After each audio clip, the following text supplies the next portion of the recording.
Straight talk from Israel. You're listening to Israel News Talk Radio.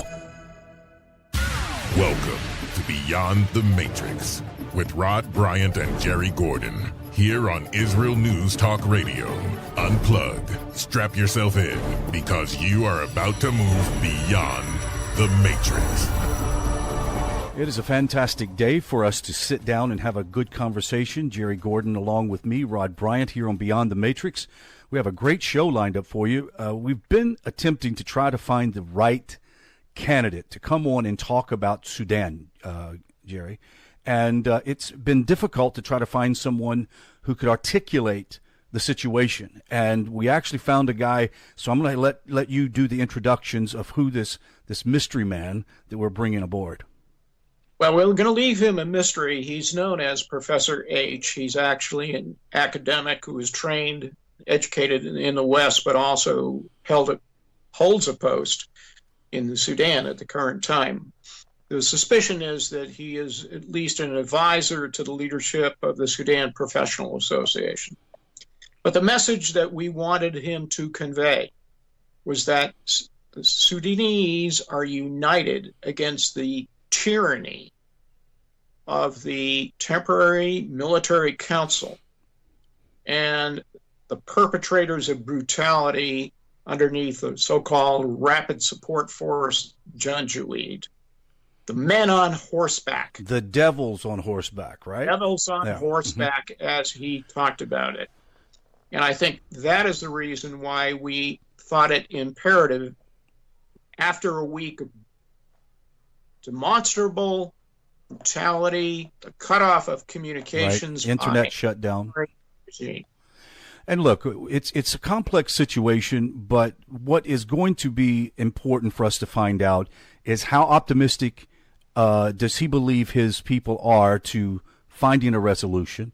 Those are the kind of questions we're going to ask. We're going to be asking about details about what kind of genocide's been taking place and we're going to probably find out that it's absolute terrorism on innocent people. This is not people fighting their government. As a matter of fact, we're also going to find out that the people have been protesting in peaceful ways because they want to demonstrate that they want a peaceful transition of government to a civilian government. So we have a great interview lined up. Don't go away. We're sponsored by the Torah Learning Channel, found at TorahLearningChannel.com. And Jerry and I will be right back after this very short message.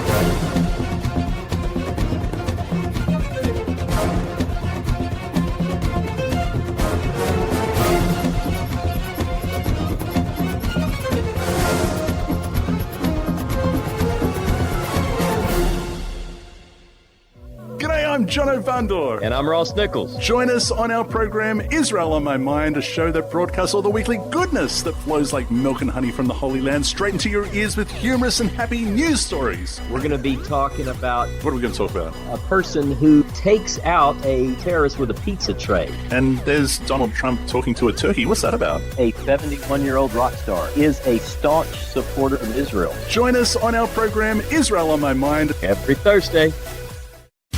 Welcome back to Beyond the Matrix, here on Israel News Talk Radio. I'm Rod Bryant. Thank you so much for sticking around after the break. We are now into the main segment. In the introduction, we explained to you who our guest is. First time ever here on Beyond the Matrix and on Israel News Talk Radio is a man with a tremendous amount of information who comes personally from the Sudan region and has all the latest updates on what's going on in the Sudan province. Now, the issue that Jerry and I have is that we're wanting to get this information out to the public, to the general public, to know how complex this problem is in Sudan and how serious it is for the regular citizens that live in that area. Now, we cannot release Professor H's full name because of certain reasons, but we do have him online right now all the way from Europe, so we're glad to have you on. So we're going to start right off, Jerry, and why don't you go ahead and ask the very first question about what's going on in the Sudan area. Professor H, this past week saw the brutal return of the Rapid Support Force Janjaweed in Khartoum, led by Hemeti He's the deputy leader of the Transitional Military Council. Over 113 civil protesters in the Khartoum sit-in movement were killed. The basic question we ask is, who is Hemeti? Where did he come from? And how much power does he wield? Hemeti is a militia leader. He's actually from Darfur, from Norma tribes of Darfur Arab, and he's been engaging in Darfur conflict since 2003, when he been recruited by Bashir regime to work as proxy fighter to defeat the Darfur Arab movement after the armed revolution in Darfur, which started in 2003. And since that, he used to work as one of the right-hand man for the other leaders who call Musa Hilal, from also an Arab tribe of Darfur. And they actually committed a lot of crimes by burning villages and killing innocent people and rape. They have a very dark history in Darfur. And now he's been actually recruited as a leader to the Rapid Support Force. That was in 2013 by President Bashir, and engaged in war in the Nuba Mountains and also in other parts of Sudan. But the most important issue is he was actually helping Saudi Arabia in their war in Yemen by sending troops. I think they have around 10,000 troops. Most of them are mercenaries fighting the war against the Houthi in Yemen. That is why he became very influential, because he got regional support from the Saudi and United Arab Emirates. And that is why now he got the money and he got the equipment, and that's why he forced himself on the Sudanese military to appoint him as deputy chairman of the TMC, was Military Council. Yes. Professor H, are you going to ask the next question? Now, you go ahead. Yeah, Professor H, there is an organization called the Sudan Professional Association. We'll use the acronym SPA for pretty much the rest of the interview, that leads the December 18th civil protest in Sudan. Called for a general strike in response to Hemeti's Rapid Support Force and the brutality. What has been the effect of this? Has this actually caused any impact in the region? Yes, of course. I think the professional association started organizing a strike and protest against Bashir regime since December 2018, and that have a lot of effect, because people they're fed up with Bashir regime, and they are really looking for institutions to lead the protest against the regime. And the professional association came as a leader to the popular protest, and this is why they succeeded in organizing different protests from the 25th of December continuously. And now they're actually behind the civil disobedience and the strike which is happening now in Sudan, to force the military council to accept allowing a civilian administration to Sudan and not a military one. And now the fight with the military council is for the military council to surrender power to a civilian-run administration to run the interim period of Sudan. They have agreements on the interim period, which is 3 years, and how the structure of the interim period and institution going to be happen. But the military council still try to buy time and not allowing that transition to happen. That is why it come under intense pressure from the regional and international organization and countries to force the military council to accept some sort of transition to civil administration to Sudan during the interim period before holding the election within 3 years. Mm-hmm. Professor, what other actions did Hemeti and the TMC use to cut off communications to the outside world at large from Sudan? I think they disrupt the internet connection. The main reason for that, after the massacre which has been committed on the 3rd of this month, which is on the 29th of Ramadan, the holy months of Ramadan. They killed, as you said, over 100 people. I think the number of people killed is going to increase because there's still people, we don't know where are they are disappeared, whether they are dead or not, because they throw some of the bodies in the Nile, and this is why you cannot determine how many people been killed until now. There is many hundreds of people also injured very seriously, and some of them might not be able to survive. They disrupting the internet because they don't want the information to come out, because these young men and women, they are using social media as mediums to let the world know what happened in Sudan. But even though they managed to get out many photos and many video clips for the international community to see, the magnitude of the crimes which is being committed. Yeah, I think the reason for disrupting the internet connection is not succeeding, because we managed to get some clip together out to the world, and then the world knows exactly the magnitude of the crimes, and that actually put very intense pressure against them from the African Union and also from some Western countries like United Kingdom and United States and other Western countries. And I think people are asking for independent, thorough investigation on what happened, and also they ask for the perpetrator of this crime to be held accountable and face justice. Professor, the Hemeti arrested several leaders of the SPLM North resistance group who returned to Khartoum. What happened to them? What happened is they welcomed them at the beginning, and then immediately after the 3rd of June, when the massacre being committed, they arrested the general secretary first, and then later they arrested the deputy chair, and then the general secretary and the spokesperson. And 2 days ago, they actually deported them to Juba, which is South Sudan state. I think after the request by the president of South Sudan, they deported them to Sudan. But we don't actually know the reason why they arrested them and why they deported them from Sudan. Because at the beginning, they welcomed them because they are part of the alliance, which is called Sudan Core Alliance, and they are part of it, and they came to engage into the process of the transition. But the reason why they've been apprehended and deported, we don't actually know. Wow. Now, you don't know, when they say deported, you don't know if they're incarcerated there, do you?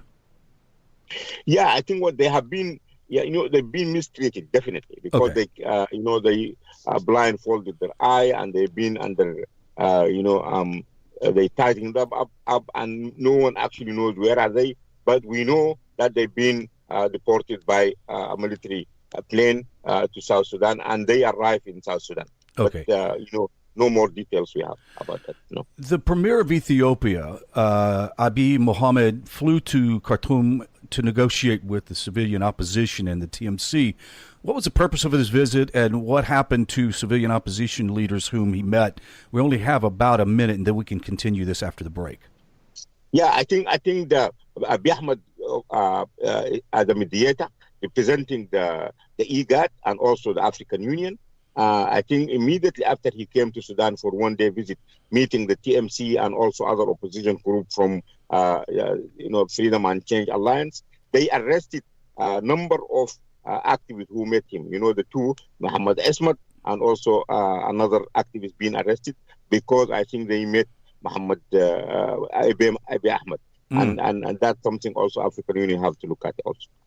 Wow. So really, it's a full court press from the government itself to oppress any of the opposition at all. And this is one of the reasons why we want to get this show out. We want to encourage the people of Sudan to let them know that there are people covering the subject matter and wanting to get the truth out.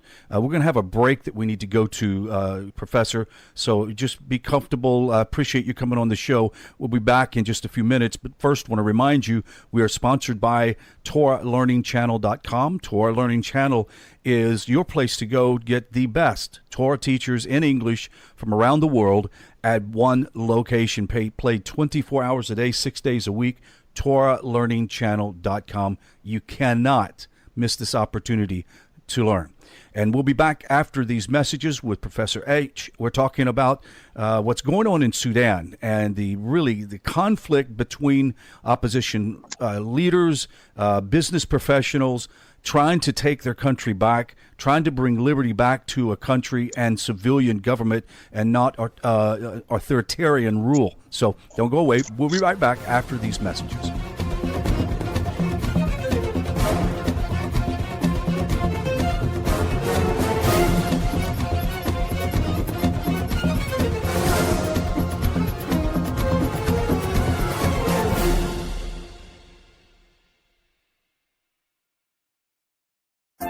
Hi, everyone. This is Andrea Simento from Jerusalem, inviting you to drop everything and join me on my show, Pull Up a Chair. We'll visit this week's quirky stories, meet fabulous guests, and discover my Israel. Together, we'll laugh, shout, and explain the topics that make us say, hey, we've got to talk about that.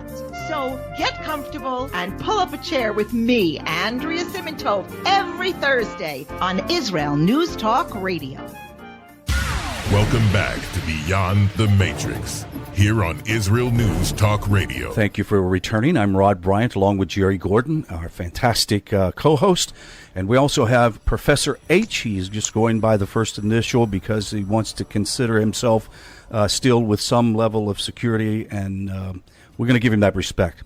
Jerry, why don't we go ahead and start right into the questionings? The brutality of the TMC has been criticized by Eritrea, the Organization of African Unity, and the Troika, that is to say, Norway, the UK, and the US.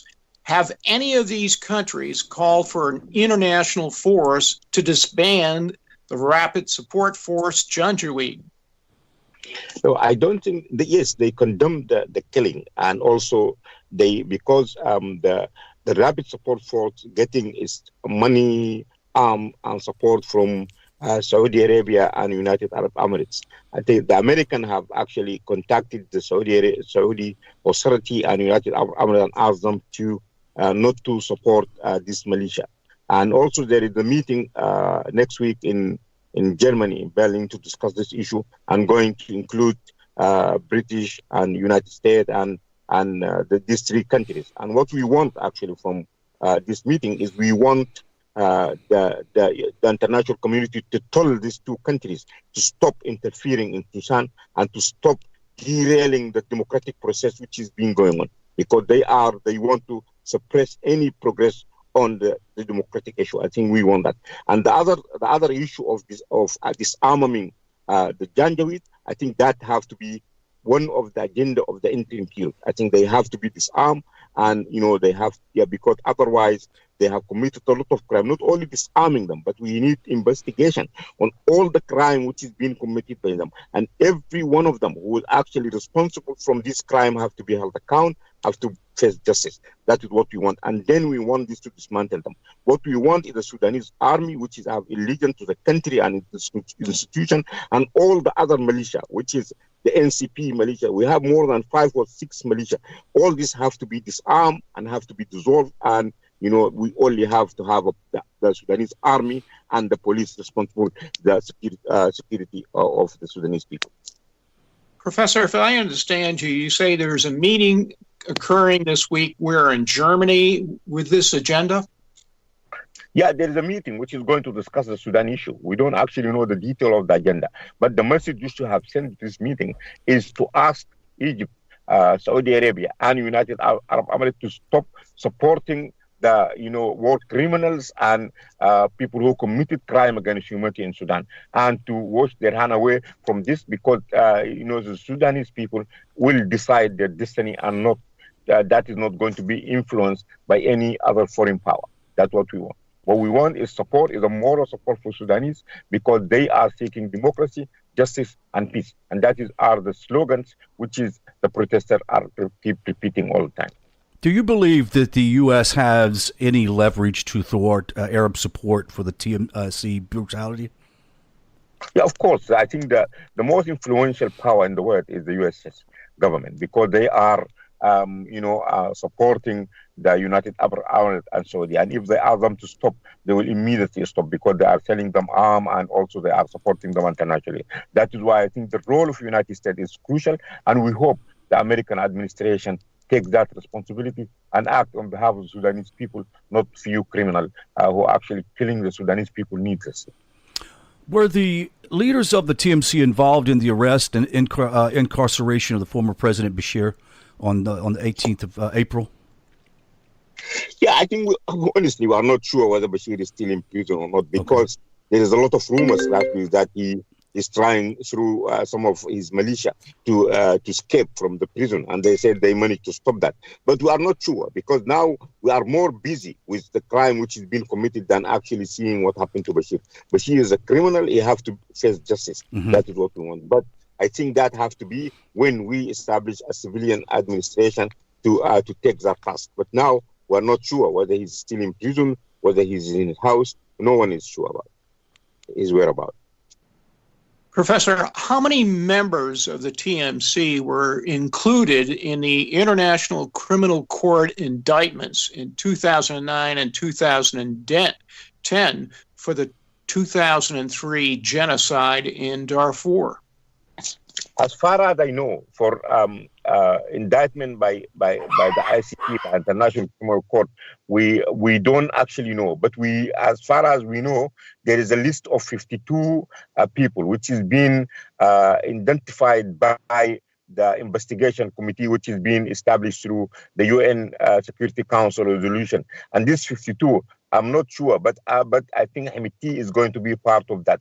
But until now, the ICC have not taken any step towards actually, apprehending him or indicting him. But we hope that process will start, and I'm sure they have a lot of evidence to do that.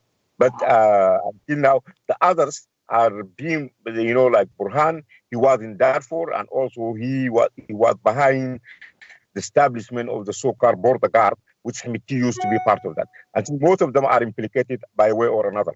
But we don't actually have full details because we don't actually know what the ICC is going to do about them.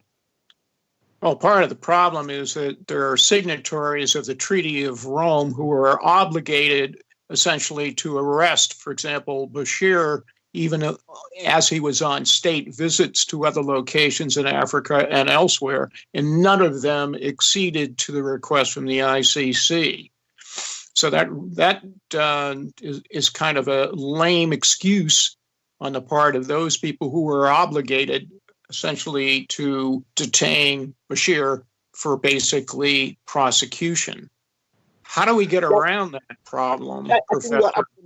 You're absolutely correct. People like South Africa, like Jordan, like Kenya, like Uganda, they all they all signatory and actually ratifying Rome Statute. But they have not actually take that responsibility by apprehending Bashir. They have a legal and obligation to apprehend, but they have never done that. And a different excuse, because the African Union summit have decided that they will not hand over any African leader to the ICC. But I think that have changed. Now the massacre, which is the magnitude of massacre which is committed in Sudan, has absolutely changed the mind of everyone. But what we are trying to do, if we don't want to apprehend these people and hand them to the ICC, we need to have an African mechanism and an African court which held these people who commit crime against humanity, war crime and genocide to justice. So you're saying there's some kind of agreement or pact between the African nations to never do such a thing as to arrest a president or a ruler from another country, correct? Yes, exactly. And that is what they have done. And actually, 2 years ago, they have a summit, which is in Addis Ababa. They want actually to withdraw all the African country, even the signatory, from Rome Statute. But they fail because they have an agreement with the European Union and others to ratify and also accept the terms of the International Criminal Court. And that is why they couldn't do it. And now I think things have changed because there's a lot of lobby and a lot of advocacy group, African advocacy group, which is asking the government of the African government to actually to implement or to ratify the Rome Statute and to implement it, and not to allow anyone to actually abet a trial for crime against humanity or war crime. Professor, we've talked about Hemeti and his brutality in Darfur with the Janjaweed militias, but what is the actual toll of genocidal and human rights violations in not only Darfur, but the Nuba Mountains and the Blue Nile regions? Yeah, and I think. Yeah, what does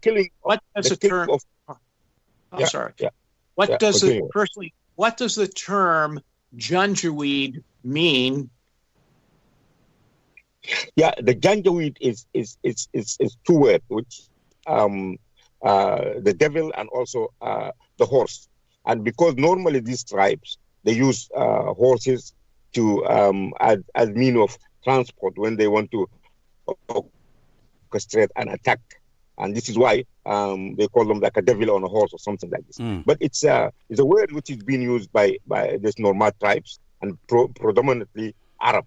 But what I want to say in terms of the crime committed, the crime, even yesterday, there an attack on a village on central Darfur, which is actually killed around 160 people. And today, also, there is news about attack on one of the IDP camps. That means the killing of this militia and the state of lawlessness which is creating in Sudan and specifically in Darfur is still going on.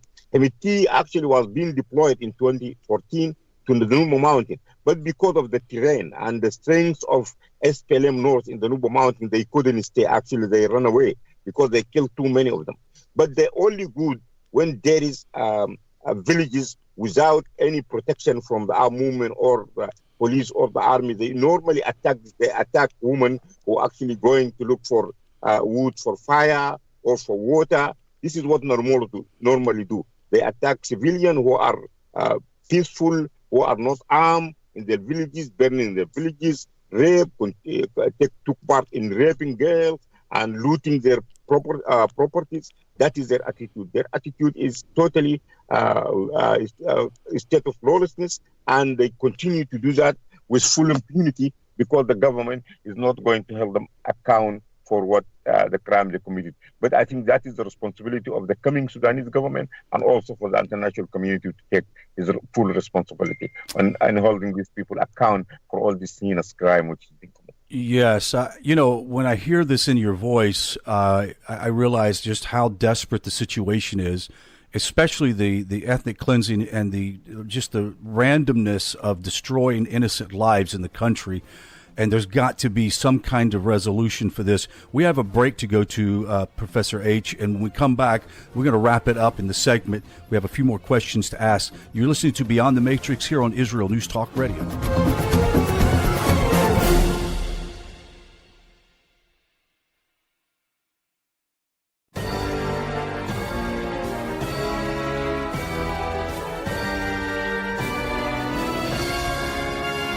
Leap of Faith with Penina Taylor.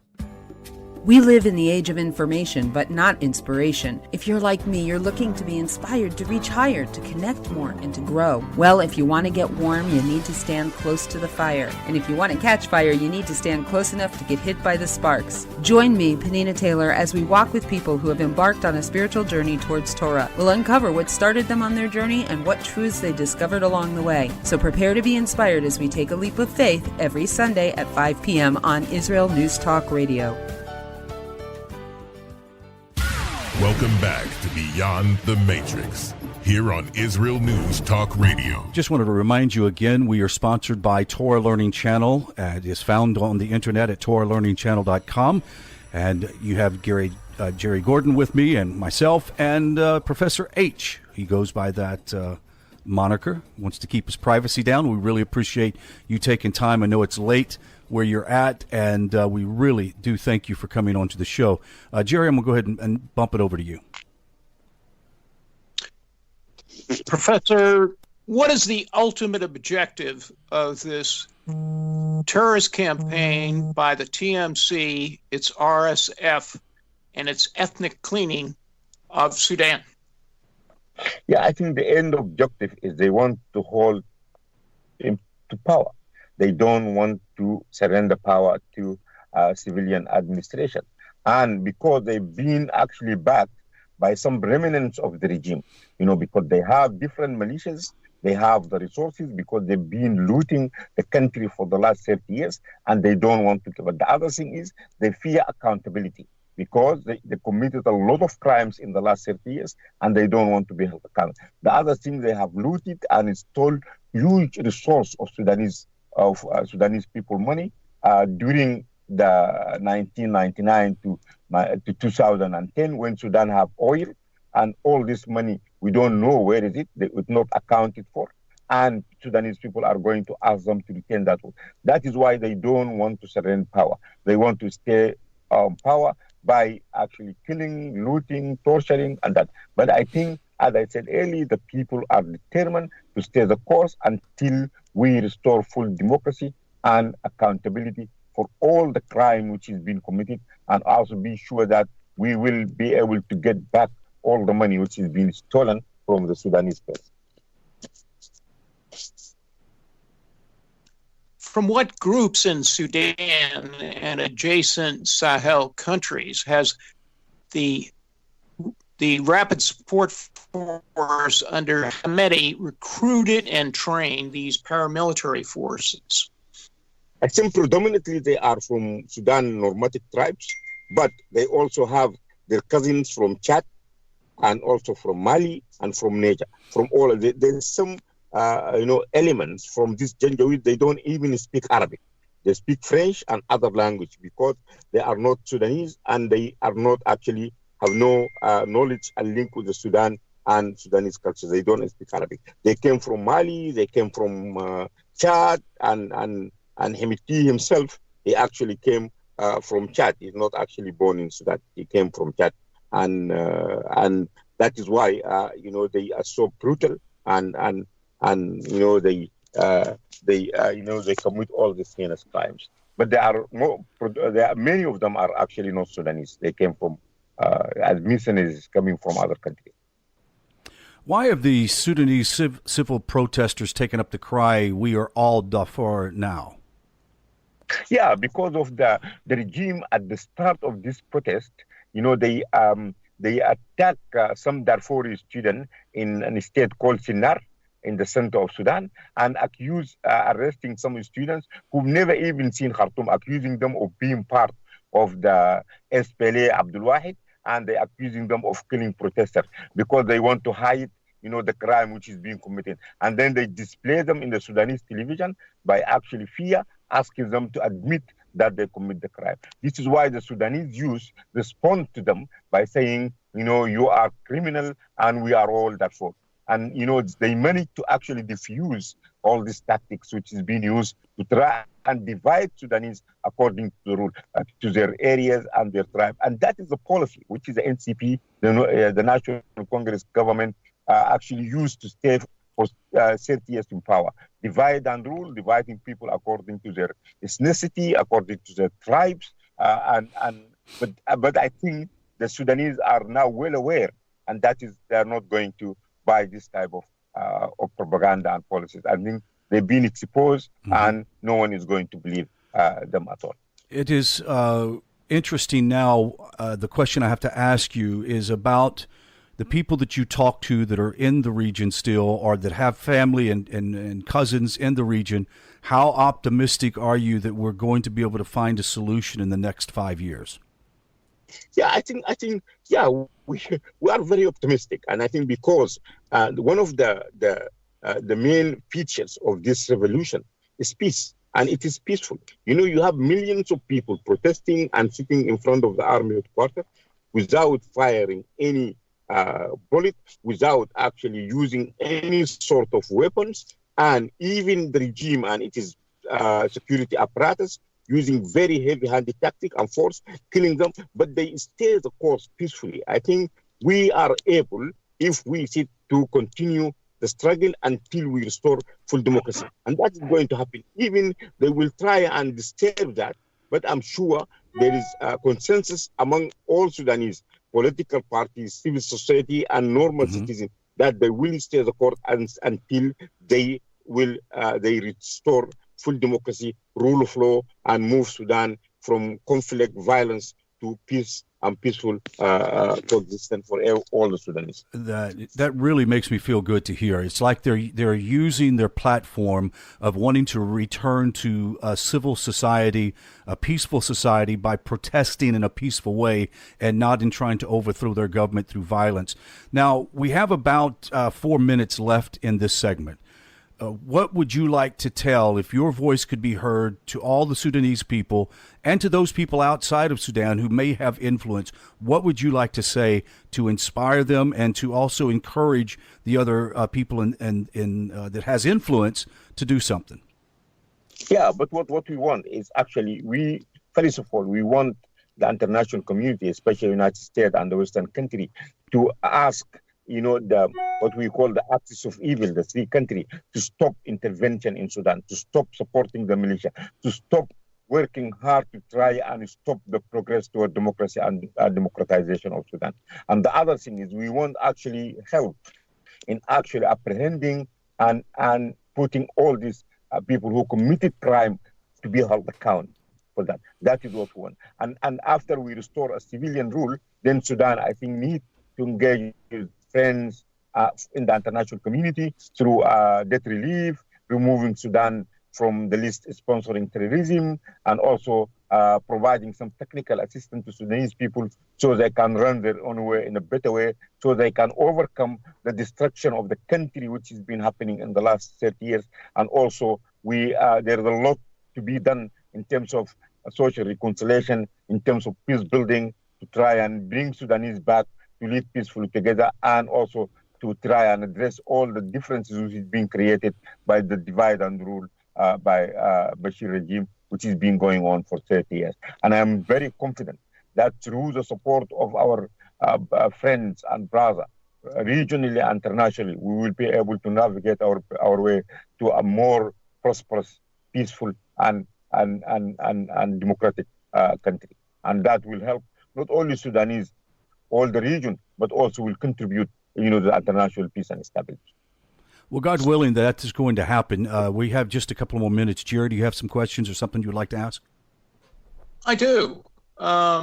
This week, the U.S. State Department has dispatched, presumably to Khartoum, but not clear, a man who has apparently had the experience of dealing with the Darfur genocide. He's Assistant Secretary of State Tibor Naji.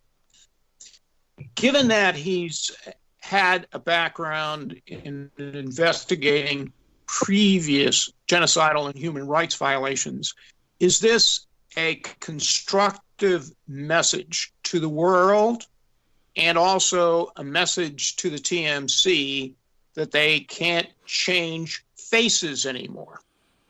Yes, of course. I think what we want from the Assistant Secretary of State Department to tell the TMC and all the Sudanese folk, they will only deal with a civilian administration. They're not going to support any military rule in Sudan anymore.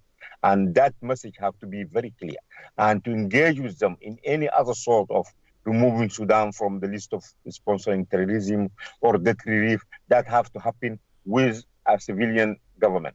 And also, the message has to be clear to them that all these perpetrators of the crimes, which is killing Sudanese since December, they have to be apprehended and they have to be held accountable. But what we want international investigation, because we don't trust the justice system in Sudan, because it's been ruined during the 30 years of this regime. What we want, regional and international investigation on the crime committed, and also we want a mechanism by which all these perpetrators to this crime being held account and try with just trial. That is what we want.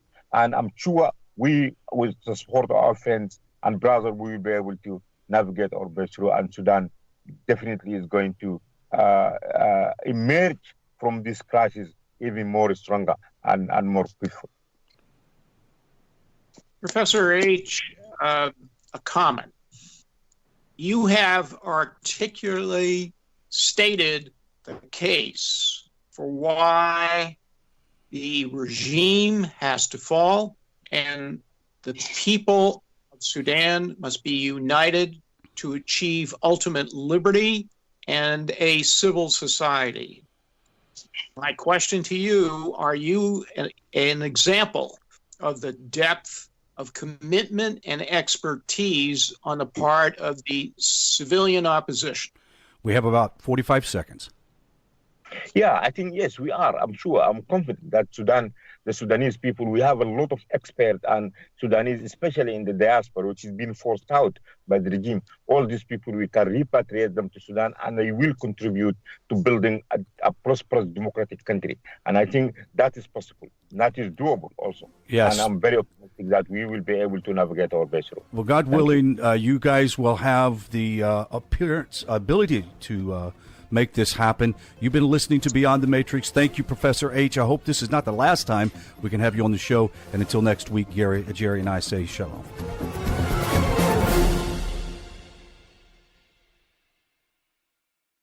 If you love Israel News Talk Radio, then you'll love our Facebook page. We keep you up to date on what's happening in Israel, plus little surprise treasures that we don't share on the radio.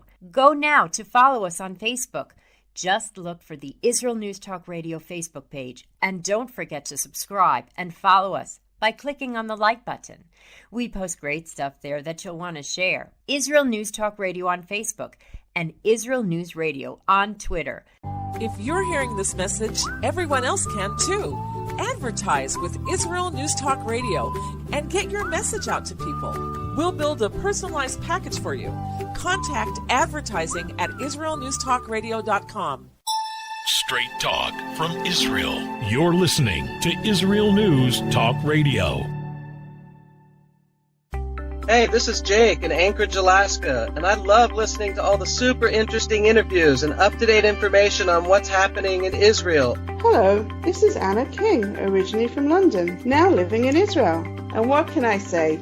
Israel News Talk Radio is my cup of tea. My name is Bhaskar. I'm from India, and I love listening because you get to know the truth and wonderful voices from this lovely country. Mom! Okay, wait a minute. Hi, this is Chava Dax, and I'm calling from the rolling hills of Malaya Dumim, just north of Jerusalem. I always listen to Israel News Talk Radio to get all the latest news and commentary and to keep me up to date every day. This is Sarah Dax from Malaya Dumim, and I'm 12. I wish Israel News Talk Radio was boring so my mom wouldn't listen to it all the time. Mom! You're listening to Israel News Talk Radio. News, opinion, and more. You're listening to Israel News Talk Radio.